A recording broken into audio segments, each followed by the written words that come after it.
Welcome back नाजरीन, आप देख रहे हैं today morning with doctor Nabiha Ali Khan. सुबह मॉर्निंग में आपकी मेरी मुलाकात टुडे स्टोरी में जनाब। अभी हमने इससे पहले जो है वो आज की न्यूज़ आपके सामने जो है वो पेश की कि आज की लेटेस्ट जो है वो खबरें क्या हैं, और इसके अलावा जो है वो आज की स्पेशल स्टोरी क्या है। आज की स्पेशल स्टोरी आम अवाम है, हम सब लोग हैं, और ज़ाहिरी बात है कि आम आवाम की आवाज़ को आला हुकाम तक पहुंचाना मेरा फ़र्ज़ है, क्योंकि अगर ये प्रोग्राम, ये प्लेटफॉर्म मेरे पास है तो मेरी रिस्पॉन्सिबिलिटी बनती है कि जहां जो तकलीफ़ या परेशानी में मुब्तला है मैं कुछ ना कर सकूं या मुझ जैसे एंकर्स कुछ ना कर सकें तो कम से कम उनकी आवाज़ जो है आला हुकाम तक ज़रूर पहुंचा सकें। और यही काम करने के लिए हम यहाँ पर बैठे हैं आपकी दुआ से। लेकिन जो हालात चल रहे हैं, जो कोरोना वायरस की सिचुएशन चल रही है, जो मामलात चल रहे हैं, उससे लोग बहुत ज़्यादा परेशान हो गए हैं। खौफ तो एक तरफ, लेकिन जो लोगों के साथ जो है हुकूमत की तरफ से मामलात पेश आ रहे हैं उस पर लोगों का बड़ा ही मिला जुला जो रवैया है वो सामने आ रहा है, जिसमें गमो गुस्सा भी शामिल है, जिसमें तकलीफ और परेशानी और मुसीबत भी शामिल है, और जिसमें मतलब कि बद्दुआएं भी शामिल हैं। ऐसी सिचुएशन भी है क्योंकि इंतजामिया जिनको इन तमाम इंतजामात पे लगाया गया है उनकी सही कारकर्दगी जो है वो नज़र नहीं आ रही है। अब जाहिर है कि वज़ीर आला ने जो है वो एक ऑर्डर कर दिया, हुक्म कर दिया। अब जो आगे लोग काम कर रहे हैं, जब तक वो अपने काम को सही तरीके से सरंजाम नहीं देंगे तब तक अवाम को सुकून या रिलीफ नहीं मिल सकता। अवाम की क्या हालत है ये हम आपको जो है वो पहले दिखाते हैं, उसके बाद जो है हमारे साथ पाकिस्तान तहरीक इंसाफ के मरकजी रहनुमा ऑन कॉल मौजूद है हमजा खालिद साहब। उनसे हम बात करते हैं कि ये क्या हो रहा है, आखिर ये क्या हो रहा है, अवाम क्यों इतनी जो है परेशान है। सबसे पहले आपको वो फुटेज दिखाते हैं जिसमें कोरोना वायरस से इफेक्टेड जो मरीज हैं उनकी 3 रिपोर्टें नेगेटिव आ गई हैं, लेकिन जो है वो उनको फिर भी जो है वो प्रॉब्लम जो है वो क्रिएट हो रही है। हमजा साहब से जो है वो बात करते हैं और साथ ही वो फुटेज भी आप जो है वो स्क्रीन पे जो है वो देख सकते हैं। अस्सलाम वालेकुम। वालेकुम अस्सलाम। हमजा कैसे हैं आप? ठीक ठाक हैं जी, अल्लाह का शुक्र। हमजा, आप तो मेरे साथ ऑन कॉल हैं, आप तो नहीं देख सकते, लेकिन मैं देख सकती हूँ कि जो फुटेज इस टाइम जो है चल रही है, ये कोरोना वायरस के वो पेशेंट हैं कि जो 3 रिपोर्टें नेगेटिव आने के बावजूद भी इस इंतज़ार में हैं कि उन्हें घर भेज दिया जाए। इसमें मासूम बच्चे भी हैं, ख़वातीन भी हैं, जवान लोग भी हैं, बूढ़े भी हैं। तो इन लोगों को जो है वो एक किसी हॉल में जो है वो रखा गया है और उस हॉल से इनको जाने की इजाज़त नहीं मिल रही है और ये एहतजाज रिकॉर्ड करवा रहे हैं। दूसरी तरफ अगर हम देखें तो पुलिस वालों का एक जो है वो बड़ा खतरनाक किस्म का रवैया जो है वो सामने आ रहा है कि अगर बाइक पे कोई भी बाहर निकलता है तो उसको पकड़ के उसके ऊपर पर्चा दे देते हैं और फिर जो लोग उन्हें पैसे दे देते हैं उनको छोड़ देते हैं। जो बेचारे नहीं दे पाते, गरीब हैं, मजबूर हैं, उनको अदालत में पेश किया जाता है, वो अपनी जमानतें कराते फिर रहे हैं। ये सब क्या हो रहा है? ना पुलिस के इदारे में जो है वो सही तरीके से जो है वो काम चीज़ें हो रही हैं, ना ही इस तरह कोरोना वायरस से इफेक्टेड जो अवाम है वो भी चीखों पुकार डाले हुए है। हुकूमत इतनी बेबस क्यों नजर आ रही है? और अगर आपसे पूछें तो फिर सब अच्छा है का नारा जो है वो हमारे सामने आता है, तो आप क्या कहेंगे इस पर? अच्छा जी, सबसे पहले तो बहुत शुक्रिया आपने मुझे ऑनलाइन लिया जी। दूसरा ये कि सब बिल्कुल अच्छा नहीं है। हमने तो डे 1 से यही कहा, 22 साल हमें जिदोजहद को हो गए और तकरीबन 2 साल हमारी हुकूमत को होने को है। हाँ। हमने कभी भी ये क्लेम नहीं किया कि सब अच्छा है। हालात मुश्किल हैं, हुकूमत को तमाम खतरात में घिरी है। अब आपके सामने ये सब सूरत हाल है। अच्छा, वो सोशल मीडिया पे वीडियो मैंने भी देखी है, सब देख रहे हैं लोग, आप जिसका जिक्र कर रही हैं कि वो हॉल में है। बेसिकली डिफरेंट जगहों पे हम लोगों ने क्वारंटाइन बनाए हैं, बिल्कुल बनाए लोगों के लिए। हाँ। जी, मरीजों के लिए, ठीक है। हाँ। अच्छा, अब होता ये है कि थोड़ा सा हम सबको एहसास करना है, अपना भी अपने प्यारों का भी। सबसे पहली बात तो ये कि जी लोग थोड़ा सा ना बेसब्र हो जाते हैं। अच्छा, वो ये नहीं समझते कि अगर उन्हें क्वारंटाइन किया गया ना तो वो उनकी भलाई और उनके प्यारों की भलाई के लिए किया गया। लोग इसको कुछ सजा समझते हैं। दूसरी बात ये कि जी 3 टेस्टों का तो वैसे प्रोपेगेंडा है, एसओपीज ही यही है कि 2 टेस्ट होते हैं। पहले एक टेस्ट होता है, अगर वो नेगेटिव हो तो कुछ टाइम के बाद दोबारा टेस्ट लिया जाता है, और अगर दोबारा नेगेटिव हो तो उनको रिलीज किया जाता है। अच्छा, इसमें लेकिन रिलीफ नहीं किया जा रहा ना, रिलीफ नहीं किया जा रहा, तभी तो एहतजाज रिकॉर्ड किया जा रहा है। अच्छा, अब उसमें यही है कि देखें, जब दूसरा टेस्ट अगर आपका नेगेटिव आ गया है तो ऑब्वियसली उसकी लिस्ट अगर लग गई है और अगर वो कोऑर्डिनेशन में थोड़ा सा डिले आ गया है तो इसमें वो लोग फौरन हाइपर हो जाते हैं कि नहीं जी हमें फौरन रिलीज करें। अब एक महीने से मतलब 14 से 16 दिन का जो है वो क्वारंटाइन हो सकता है, और अगर रिपोर्ट आ जाए तो चले 10 दिन आप और कर सकते हैं। लोग कह रहे हैं कि हमें इतना टाइम हो गया है, हमारी रिपोर्ट्स नेगेटिव हैं, पर उसके बावजूद भी हमें जो है वो नहीं जाने दिया जा रहा। तो इसमें इंतजामिया की कोई गफलत तो शामिल है ना। ऐसा तो नहीं है कि अब सब कुछ जो है वो वजीर आजम पाकिस्तान ने आके तो नहीं करना, जो है वो पंजाब के वजीर आला ने नहीं करना, सिंध के वजीर आला ने, उन्होंने तो अहकामात ही जारी करने हैं ना। करना तो उन्हीं लोगों ने है जिनकी जो है वो रिस्पॉन्सिबिलिटी है। तो अगर वही अपनी रिस्पॉन्सिबिलिटी सही ना सर अंजाम दे रहे हो तो फिर ऐसे लोगों के खिलाफ कार्रवाई तो होनी चाहिए। बिल्कुल, देखिए जी, अगर कहीं पे नेग्लिजेंसी है, मैं ये नहीं कहता कि सब अच्छा है, लेकिन अगर कहीं नेग्लिजेंसी है तो बिल्कुल उसके खिलाफ एक्शन होना चाहिए। और यहाँ मैं एक और बात ऐड करता जाऊं कि अगर आप इन मसलों की निशानदेही कर रही हैं तो मैं भी आपसे, आपके तवज्जुह से लोगों से और आपसे सवाल करना चाहूंगा कि अब शायद आप लोगों को ये एहसास हुआ हो कि मेट्रो पे 200 अरब रुपए लगाने से बेहतर था कि अपने हेल्थ स्ट्रक्चर पे 200 अरब लगाए जाते। बिल्कुल सही कह रहे हैं आप, बिल्कुल सही। तो ये वो लूप होल्स हैं जिनकी हमेशा से निशानदेही की है प्राइम मिनिस्टर इमरान खान ने, और अब हम उस पर वर्किंग कर रहे हैं। लेकिन ऑब्वियसली इस पेंडेमिक को या इस वबा के लिए पूरी दुनिया में कोई भी तैयार नहीं था, ठीक है, हम भी तैयार नहीं थे। तो बड़े बड़े तरक्की याफ्ता मुल्कों का जो बेहतरीन हेल्थ स्ट्रक्चर था वो भी तबाह हो गया, सामने फेल हो गया। हम तो फिर भी उनसे बहुत बेहतर हैं। आप हमारी अल्लाह माफ करे, वैसे तो हर जान कीमती थी, लेकिन आप अगर जो है लोग अभी फौत हुए इस कोरोना वायरस से, तो उसमें आप अभी हमारी तादाद देख लें तो अल्लाह का शुक्र अभी तक हम 4 डिजिट में भी नहीं आए, और दुनिया में तो बहुत ज्यादा तबाही मची है। तो कंपैरेटिवली हमारा स्ट्रक्चर में रिस्पॉन्ड करने की जो क्वालिटी है वो भी बेहतर है। लेकिन इंशाल्लाह इसको बेहतर बनाने की जरूरत है, इसमें रूम है कि हम इसको बेहतर बनाएं, और इंशाल्लाह हम कोशिश कर रहे हैं। देखिए, ये एहतजाज आप तक पहुंचाने का हमारा तो मकसद यही होता है हमजा साहब कि आप लोगों तक ये बातें पहुंचे तो आप इनके खिलाफ एक्शन लें। जो भी वहाँ इंतजामिया, जो भी मामलात हैं, अगर जो है वो नेगेटिव आ चुके हैं टेस्ट, तो फिर जरूरत नहीं है किसी को भी रखने की। आप उनको जो है वो वहाँ से जो है वो उनके घर भेज सकते हैं, उनका जो है वो सिलसिला खत्म हो गया है। हाँ, एहतियाती तदाबीर के साथ SOPs फॉलो करते हुए, जाहिरी बात है कि ये भी किसी के पास श्योरिटी नहीं है कि दोबारा ये चीज़ जो है वो नहीं होगी।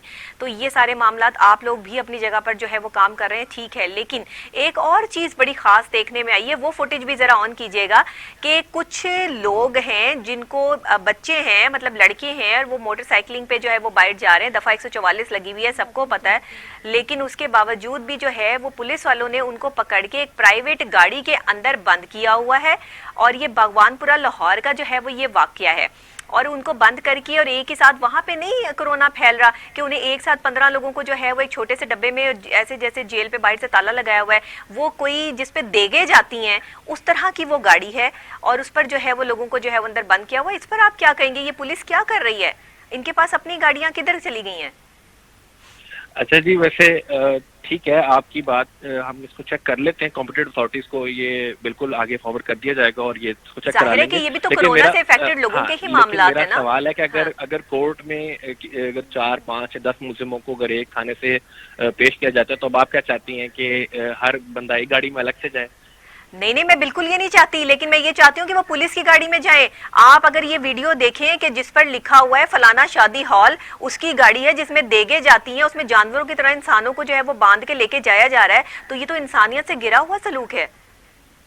ये तो मतलब किसी ये तो किसी तरीके से भी जो है वो इंसानियत का जो है वो सलूक नहीं है। वो बेचारे 3 घंटे से इस जेल में, इस डब्बे में बंद हैं, और उनको पेश भी नहीं किया जा रहा, और वो चीख कर पुकार कर ये कह रहे हैं। और मैं सबसे बड़ी बात, पाकिस्तान तरीके इंसाफ की सबसे बड़ी बात कि जब भी कोई चीज होती है हम लोग आप तक पहुंचाते हैं, आप उसका फौरन एक्शन करते हैं, ये सबसे बड़ी बात है। हम इस चीज को जो है वो मानते हैं। मेरे प्रोग्राम में बहुत से जो है वो इसी तरह के मैंने जो है वो केसेस लिए हैं, और उसके बाद जो है वो उन पे एक्शन हुआ है। ये I am really thankful to you, और जो है वो पाकिस्तान तरीके इंसाफ, हमारी गवर्नमेंट, कि हम जो है वो इसके लिए शुक्रगुजार है। लेकिन ये जो हो रहा है ये ठीक नहीं हो रहा। ये मैं बहुत अरसे से जो है वो ये कह रही हूँ कि पुलिस का निज़ाम बेहतर होने वाला है, ये इंसानियत से गिरा हुआ सलूक लोगों के साथ कर रहे हैं। इस पे प्लीज गौर करें। आप ये फुटेज देखेंगे तो आपको अंदाजा हो जाएगा कि लोगों के साथ क्या सलूक किया जा रहा है। जी, आप ये मुझे फुटेज भिजवाएं, मैं इंशाल्लाह इसको देखता हूँ और इस पे जो एक्शन बनता होगा हम जरूर करवाएंगे। और मैं सिर्फ बेसिकली यही हमारा पॉइंट है, और यही इसी बात की हमारे जंग है कि इस मुल्क को लूटा गया। इस मुल्क में जिस चीज की जरूरत थी गरीब को वो नहीं दी गई, लोगों का जो हक था उनको नहीं दिया गया। हाँ जी। ठीक है। अब मतलब ये वक्त यहाँ आ गया कि अगर एक पुलिस वाला एक प्राइवेट गाड़ी को इस्तेमाल कर रहा है तो बेशक उससे पूछना पड़ेगा कि वो क्यों इस्तेमाल कर रहा है, और आई एम श्योर कि वहाँ कोई रीजन होगा। हाँ। लेकिन ये कि इसको चेक करवा लेते हैं। उनके पास तो 10,000 रीजन होते हैं ना। गलत काम जब कोई भी करता है, इनलीगल काम किया जाता है, उसके पास 10,000 रीजन होते हैं। चोरी करने वाले के पास भी 10,000 रीजन होते हैं। लेकिन जिसने कानून के खिलाफ काम किया है, चाहे वो कानून के रखवाले ही क्यों नहीं है, उनके खिलाफ तो एक्शन होना चाहिए। इसमें भगवानपुरे के SHO, वहाँ के जितने भी वो इंस्पेक्टर और दूसरे लोग हैं, ये तमाम लोग जो है वो शामिल हैं। इन लोगों के जो बेचारों के लवाकिन है, वो ये कह रहे हैं कि चंद एक लोगों को पैसे लेके छोड़ दिया गया जो बाइकों पर जा रहे थे, और इनको बंद करके जो है सुबह अदालत में पेश किया गया। इनकी जमानतें जो है वो करवाई जा रही हैं, और जमानतें भी ऐसे कि अदालत में भी नहीं पेश किया जा रहा, उनको 6 घंटे से जो है वो इस जंगले में बंद किया हुआ है। अच्छा नबिहा, यहाँ हमें थोड़ा सा ये समझने की जरूरत है कि SOP जो गवर्नमेंट ने बनाए हैं ना जी, वो लोगों की बेहतरी के लिए बनाए हैं। ये SOPs यहाँ फॉलो नहीं हो रहे। अगर पाबंदी है तो डबल सवारी क्यों करनी है? अच्छा, अगर आपको पुलिस ने पकड़ लिया तो अब आपको सिस्टम से इख्तलाफ हो गया, सिस्टम से इख्तलाफ है, बिल्कुल इसमें प्रोसीजरल लूप होल्स हैं, उनमें बेहतरी की गुंजाइश है। लेकिन ये SOPs को भी हमें भी थोड़ा फॉलो करना पड़ेगा। ये हम सबका मिलके एक सर आप ये वीडियो देख लें, आप मुझसे ये बात ही नहीं करेंगे कि SOPs जो है वो फॉलो करेंगे या नहीं करेंगे। यहाँ तो SOPs की जो धज्जियां उड़ाई जा रही हैं, पुलिस वाले ही उड़ा रहे हैं कि जो लोगों को एक साथ 15 बंदों को एक जगह पे बंद कर दिया, उन्होंने 2 ने मास्क लगाए हुए, बाकियों ने मास्क भी नहीं यूज किए हुए, तो यहाँ कोरोना वायरस फैलने का खतरा मौजूद नहीं है? बिल्कुल खतरा तो मौजूद है, लेकिन अगर लोग एहतियात करें, डबल सवारी ना करें, और अगर पुलिस उन्हें ना बिल्कुल इनकी भी गलती है। बिल्कुल तो बिल्कुल मैं बेसिकली यही कहना चाह रहा हूँ कि मैं किसी को डिफेंड नहीं कर रहा कि जी पुलिस बहुत ठीक कर रही है और लोग ठीक नहीं कर रहे। मैं सिर्फ इतना कह रहा हूँ कि ये इंतजामिया और लोगों का कोलैबोरेशन होना चाहिए।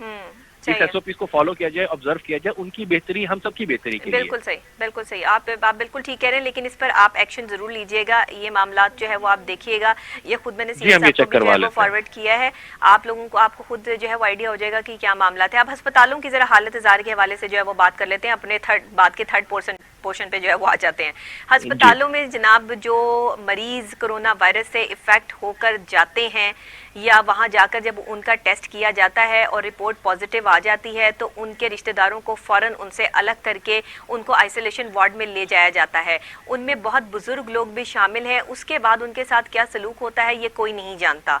मेरे अपनी आंखों देखा हालत जो है मैं आपको बता रही हूँ, और ये बताने का मकसद ये है कि यहाँ पर क्या हो रहा है, जबकि अपनी जान को जोखों में डाल के कोई भी इस तरह की जो है वो सहाफत फिलहाल जो है वो नहीं कर रहा कि जाके हर जगह जो है वो वहाँ की फुटेजेस जो है वो उठा के लाएं और आपको दिखाएं कि क्या मामला हो रहे हैं। बड़ी खतरनाक किस्म की भी फुटेजेस हैं, जो मैं सिर्फ इस वजह से ऑन नहीं करना चाहती कि इस पर जो है वो हुकूमत पे बहुत बड़ा सवालिया निशान भी आता है। बहरहाल जी, वहाँ हो ये रहा है कि उनके रिश्तेदारों को उनसे अलग करके उसके बाद पेशेंट की जो है वो रात को या सुबह को डेथ हो जाती है।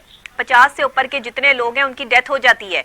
उन्हें या तो वक्ती तौर पर, फौरी तौर पर उन्हें ट्रीट नहीं किया जा रहा, पैरामेडिकल स्टाफ उनके पास नहीं जा रहा है, उनको जो है वो दवाई टाइम पे नहीं दी जा रही है। एक ही बंदा होता है जो कि ठीक कर रहा होता है तमाम मामला, जो एक अटेंडेंट होता है जो साथ होता है मरीज के, वही उनकी देखभाल कर सकता है। लेकिन यहाँ पर अगर हम देखें तो मामला डिफरेंट नजर आ रहा है। और फिर जो है वो जब कोरोना वायरस से इफेक्टेड जो मरीज है उसकी जो डेड बॉडी है उसको भी हवाले नहीं किया जाता। अच्छा जी, चलें, वो एक SOPs हैं और तमाम चीजें हम उसको फॉलो कर रहे हैं। लेकिन ये क्या बात है कि अगर किसी का टेस्ट पॉजिटिव आ जाए तो उसके पूरे के पूरे घर को उठा के जो है वो जेल में डाल रहे हैं, और ये जेलें हैं। मैं खुद जो है वो ये सारी चीजें जब विजिट करके आई हूँ, वहां पर लोग जिस तरह से चीख रहे हैं, एक दफा आप लोग जाकर देखें या आप वहां की फुटेजेस देख लें तो आपको पता चल जाए कि क्या मामला हो रहे हैं। तो बराए मेहरबानी इस पर थोड़ा सा गौर कीजिए। और इस तरह हर किसी की जो है वो रिपोर्ट पॉजिटिव भी नहीं आ जाती, किसी को कोरोना नहीं भी है तो भी उसको कोरोना है, तो ये मामला जो है ना वो ठीक नहीं है। ये प्लीज इस पर भी जो है वो जरूर गौर करें। मैं वैसे विद ड्यू रिस्पेक्ट आपकी इस बात से खिलाफ करता हूँ कि लोगों के साथ बिल्कुल भी कुछ जेल वाला सलूक नहीं हो रहा। मैं खुद जानता हूँ कुछ लोगों को जो ड्यूटीज कर रहे हैं कोरोना वार्ड में। ये वीडियोस कहाँ से आ जाती हैं फिर, ये लोग क्यों बना रहे हैं? अच्छा, मैं आपको छोटा सा एग्जांपल दे देता हूँ। ये लाहौर में एक्सपो सेंटर में क्वारंटाइन जोन बनाया हुआ है। तो यहाँ हमारे मेरे अपने एक अजीज को कोरोना का सस्पेक्ट हुआ, उनको ले गए वहाँ पे। तो वो तो बता रहे थे कि वो वहाँ बैडमिंटन खेलते हैं, उनको सारी फैसिलिटीज दी जा रही हैं। उनको दी जा रही होंगी ना। अच्छा, आपके रिश्तेदार रूरल आप साउथ पंजाब में चले जाएं तो मुजफ्फरगढ़ में ICU में और दूसरे जो क्वारंटाइन उन्होंने बनाए आइसोलेशन वार्ड, वहाँ पे वो वीडियोस निकलेंगे, वहाँ डॉक्टर और पेशेंट्स जो है ना वो वहाँ के वो लोग मौसीकी पे रक्स कर रहे हैं। अच्छा, सही। तो मैं बिल्कुल ये गलत बात है, गलत परसेप्शन बिल्ड किया जा रहा है मीडिया पे कि कोई उनके साथ अल्लाह माफ करे कोई जुल्म हो रहा है और जाति को जेल है। मीडिया गलत काम नहीं कर रहा, मीडिया नहीं गलत परसेप्शन क्रिएट कर रहा, जो हो रहा है आपसे तो सिर्फ उसका सवाल किया जा रहा है कि जी ये हो रहा है तो इसको रोकिए।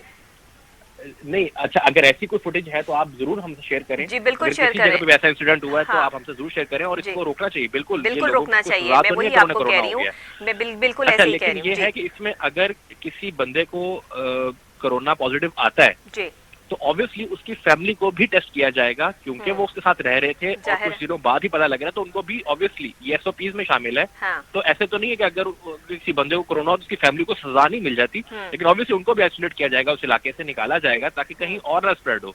ये लोगों की वेलबींग के लिए, ये किसी के साथ कोई जुल्म हो जाती तो नहीं है।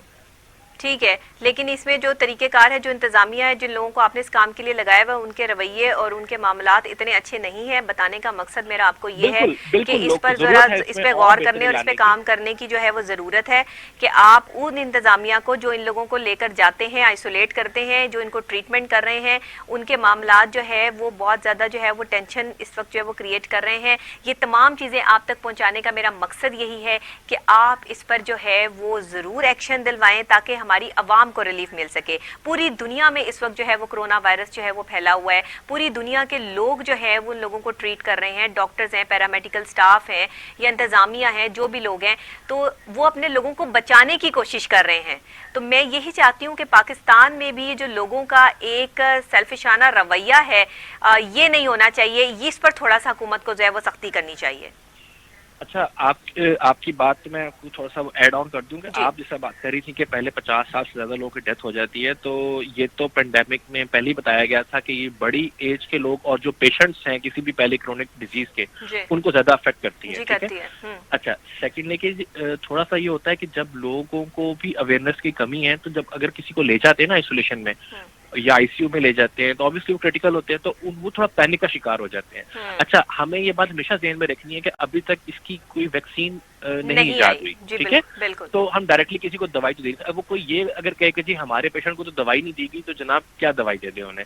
अच्छा, सेकेंडली ये कि 873 अमवात हुई हैं कोरोना से पाकिस्तान में और 11,341 रिकवर भी होके घर गए हैं। जी बिल्कुल, वो भी तो गए ना। बिल्कुल, हाँ। जहां हम थोड़ा सा ये अमवात को डिस्कस करें तो थोड़ा सा हम अगर रिकवरी को भी डिस्कस करें तो लोगों को थोड़ा हौसला होगा। ठीक है, तो बाकी यही है कि इंशाल्लाह अगर जितनी जल्दी दवाई इजाद हो जाएगी, पाकिस्तान पहुंचेगी, तो इंशाल्लाह हमारे लोगों के लिए हाजिर है जी, हर चीज हम करेंगे उनके लिए। बिल्कुल ऐसे ही है।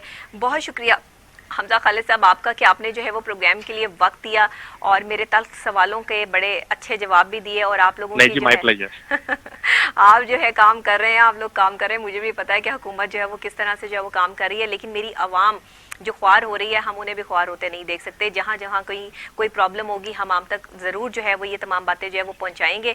और बहुत शुक्रिया। पाकिस्तान तहरीक इंसाफ जो है वो हमेशा से जो है वो लोगों के लिए काम कर रही है और मुझे अब भी उम्मीद है कि जहाँ भी कोई थोड़े बहुत मसाइल जो है वो पेश आ रहे हैं, इस पर फौरी तौर पर वज़ीर आज़म की तरफ से भी और वज़ीर आला पंजाब सरदार उस्मान बज़ार साहब की तरफ से भी जो है वो एक्शन लिया जाएगा। इसी के साथ मुझे भी ब्रेक लेनी है, ब्रेक के फौरी बाद हाजिर होते हैं तो आपसे मुलाकात करते हैं। और रमज़ान मुबारक के हवाले से जो है हमारा टॉपिक है आज का, जिस पर हमने जो है वो बात करनी है। आखिरी अशरे से गुजर रहे हैं, आखिरी अशरे की इबादत क्या है और हमारे मामलात क्या है, ये तमाम चीज़ें जो है वो हम डिस्कस करेंगे, लेकिन एक ब्रेक के बाद।